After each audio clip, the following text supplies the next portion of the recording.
run-on runner. Oh, sorry, I'm thinking of Davenport Boy. There we have number 11, PRIMULA Boy. He's run 5 times. He hasn't shown enough form this season to warrant a chance today, I wouldn't think. He's got 8 stone 5 to carry, but Walter Bentley has made the long trip down from the north of England. This horse, in fact, has had a 600-mile round trip. And Walter Bentley, if you remember, a few years back was one of the really top riders in the north of England, and now has developed into a really good trainer. Start over 7 furlongs, he finished 3rd, just over 3 lengths off of Divine Madness. He's been brought back to 6 for the first time this season, but he's Richard Hannon was telling me he's got plenty of speed. He's 33 to 1 in the market at the moment, and I think he quietly fancies him as an each-way chance. Number 14, Gambler's Dream.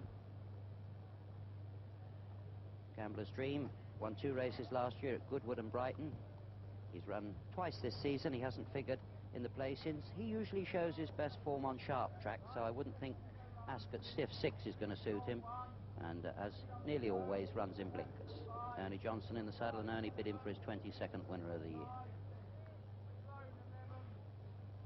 The Congo Express off the hook, 20 to 1. Congo Express, another maiden to have a look at. He's 4 years old though. He's still a maiden after 3 efforts this year. His last start was at Windsor, when well down the course behind Tamdown Flyer, and I wouldn't give him half as much chance as off the hooker we've just seen. That's Congo Express, running in the colours of Captain Marcus Lemos. He's 25 to 1, and there you can see Congo Express being trotted round by Tony Murray.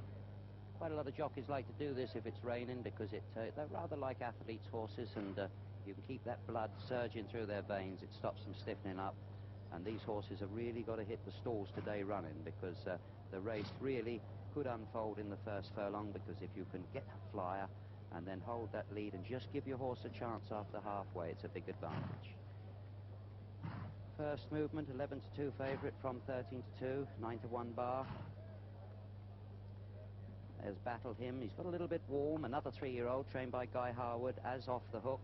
But Battle Hymn won a 6 furlong maiden at Haydock from Western Hero, then ran a good next second behind Jacinto at Newbury over the same distance. Guy tried this colt over a mile on his last start, but he didn't get the trip. That was at Haydock in a very good race. But as you see there, he's getting a bit warm. A really good stamp of horse, this Battle Hymn. He's got his good apprentice Tony Clark in the saddle.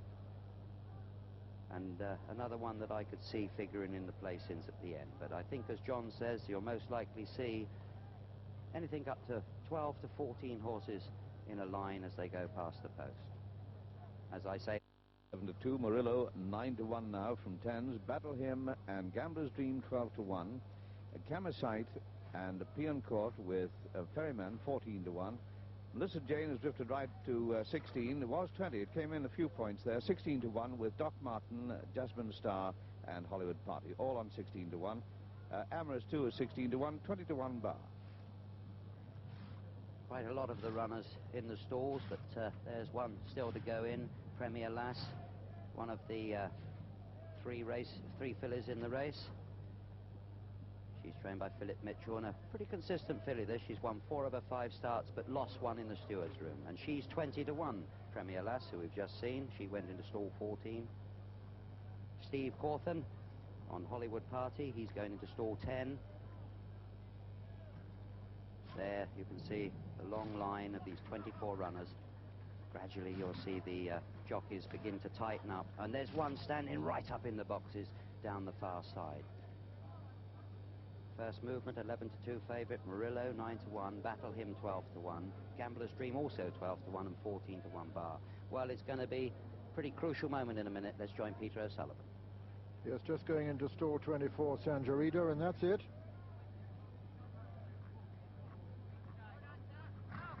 An appeal there. They're all in. The white flag yet to be raised. That's it, they're away. And a very fast break over on the far side by Jasmine Star, but Barney Dare is the early leader. Barney Dare leading the group over on the far side. Premier Lass right up there in the centre of the course, and Battle Him towards the right. But it's Barney Dare in the lead over on the far side. On the right it's Battle Him. Right up with him is Ferryman. Just in behind Ferryman is My Dear Fellow. In the centre of the course, running very fast, is PRIMULA Boy. It's PRIMULA Boy in the centre. Barney Dare over on the far side. Amorous is right up with the leaders also. Battle Him under the stands rail, being tracked by Sparkling Boy. PRIMULA Boy in the centre, being tracked by Over the Rainbow, with Premier Lass right up there with them too, but still Barney Dare over on the far side in the lead from Jasmine Star and Amorous. On the near side it's Battle Him. Battle Him's the leader on the near side. Barney Dare over on the far side. Jasmine Star's prominent over on the far side too, with Off the Hook making ground and Gambler's Dream also.